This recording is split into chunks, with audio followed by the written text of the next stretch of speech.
Now at JCPenney, new from Atari, Pac Man, heading your way with a special offer only from JCPenney.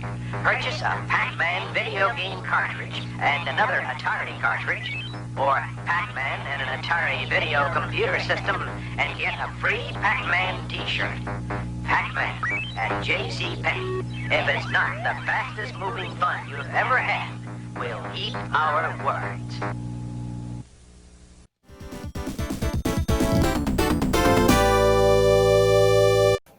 Hello everybody and welcome back to another awesome episode of the Versus series. And this is the official Season 3 season finale. And that's why I'm going out with a bang. First and foremost, check out my awesome Atari hoodie. You'll be seeing more of this in Season 4, and there will be a Season 4. Number 2, I need to put on my glasses so I can see what the hell I'm doing.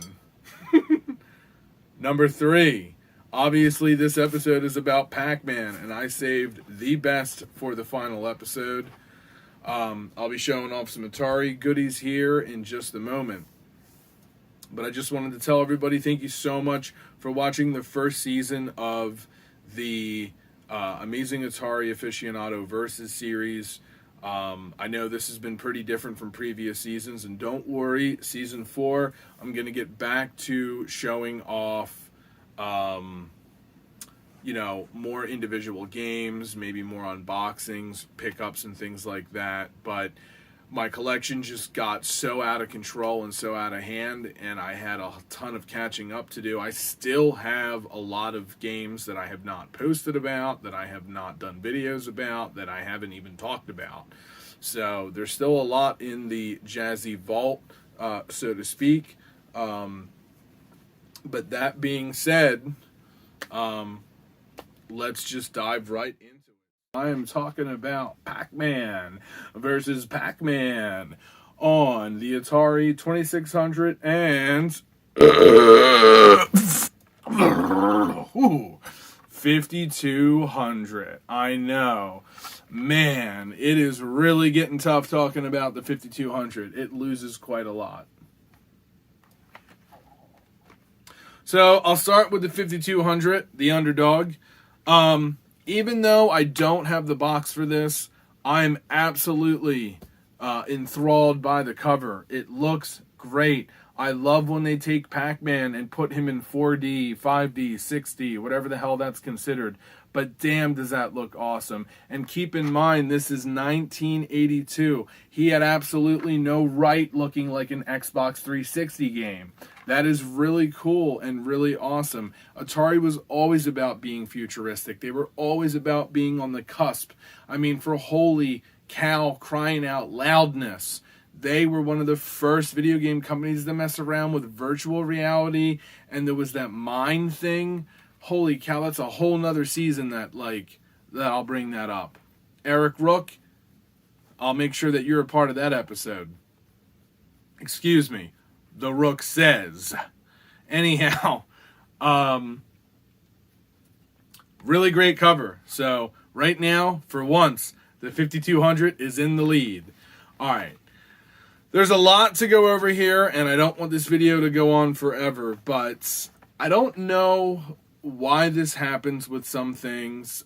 This is a great example of what I'm about to discuss, but when certain entities become popular, but they were already established on another format, i.e., for example, this was already an arcade game, this was already established on a whole nother medium, I don't understand why Atari struggled so much with porting, marketing, and just bringing Pac Man to the Atari 2600. The commercials are weird, the advertisements are strange, and all of the pictures just make no sense. Why are the ghosts pink? Why is he just so flat and yellow looking?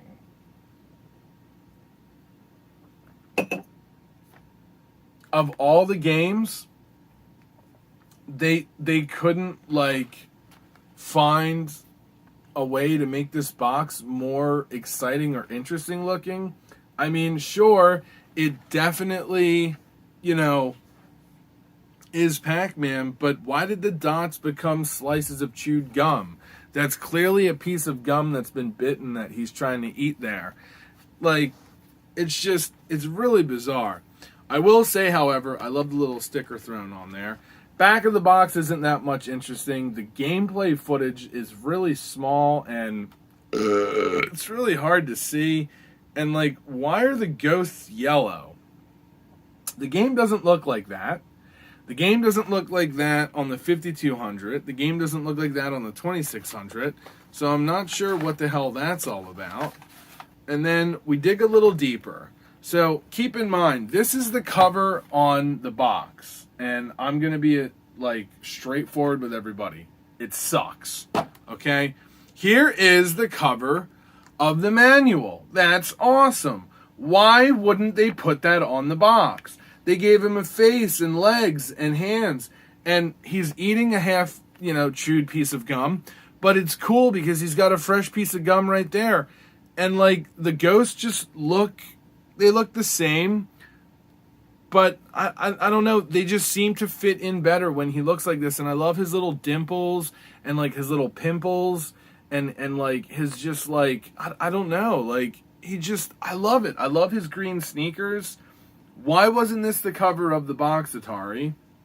This is so much better. But you wouldn't see it unless you open it. Then you open it and it only gets better. Look at these cool animations. Why didn't they put this shit on the cover? Why didn't they put this shit on the box? Like, sure, I mean, that's cool, but like they probably could have put something else on there. I mean, Pac Man was a big deal. They should have had a different manual cover, and they should have had like a special cover on this. Of course, mine, it looks like shit, and I'm sure Mesmoron has about 80,000 copies of this. So if you don't mind, can I trade you this for ones that doesn't have donkey diarrhea all over the cover of it? Also, on a side note, I'm sure Gleamride is laughing his ass off. So there's some close-ups of that. We have some more pictures of the ghosts. But like, what the hell? Why are they pink? Like, they're clearly different colors in the arcade game. It's not like Atari doesn't have color matrix. They even show it in the back of the manual. What a bizarre, like, just weird, I don't even know. The point is, ladies and gentlemen, you're going to fall over, but the winner in this round is the 5200. This is the much better looking cartridge. This is the much, just overall better, well done animation. I wish I had the box. I wish I had the game manual to look more into it. And if anybody has it, if anybody's looking to sell it or trade it, let me know. Or if you just want to give it away for free, that's my favorite. I love free stuff. But there you go. The 5200 finally wins as far as the cover and cartridge goes. All right. On to the next round. All right, ladies and gentlemen, so here we go. So press 1 or 2 for a 2-player game. Or you can just hit the star key. The number key does nothing, and I can't seem to find the game level button. So let's just get this shit show done with. So as always, Pac Man is only as good as the controls let you be. And holy shit. This is pretty ridiculous. Oh! Looks like they beat me to it, but I was right there.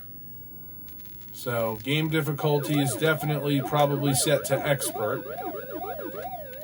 Controlling him isn't too bad. It definitely feels comfortable. That is for sure. The screen is not too bad. I like the way the screen is and the way the screen is set up.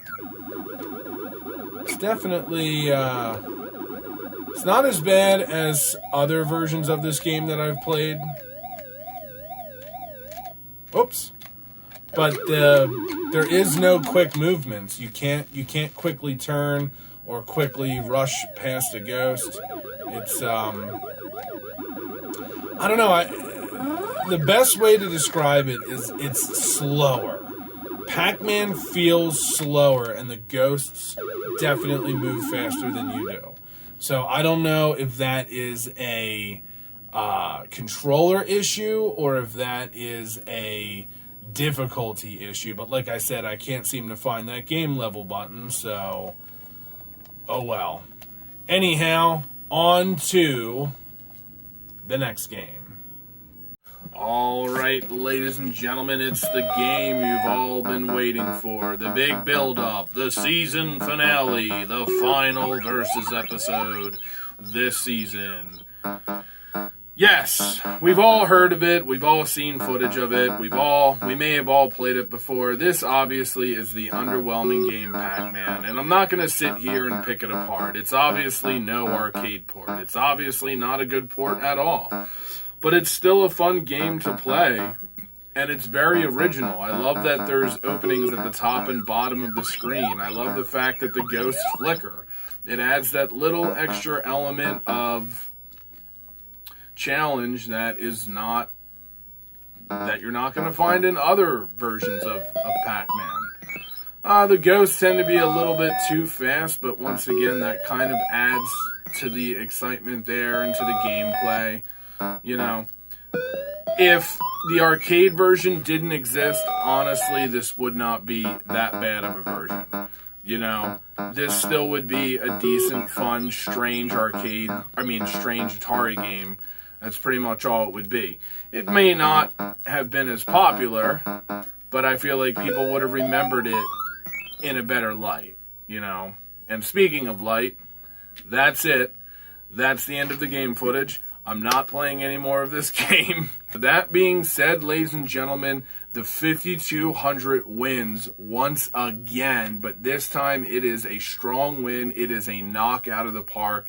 It clearly blows this version away. But I will say, this is still playable. This is still a decent game. This is still kind of a fun, neat little look into the past and history of Atari.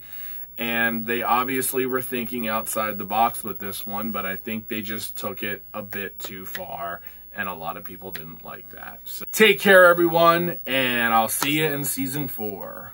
3 out-of-this-world games from Atari, the #1 video computer system with more games than any other. Everyone's gone Atari, the #1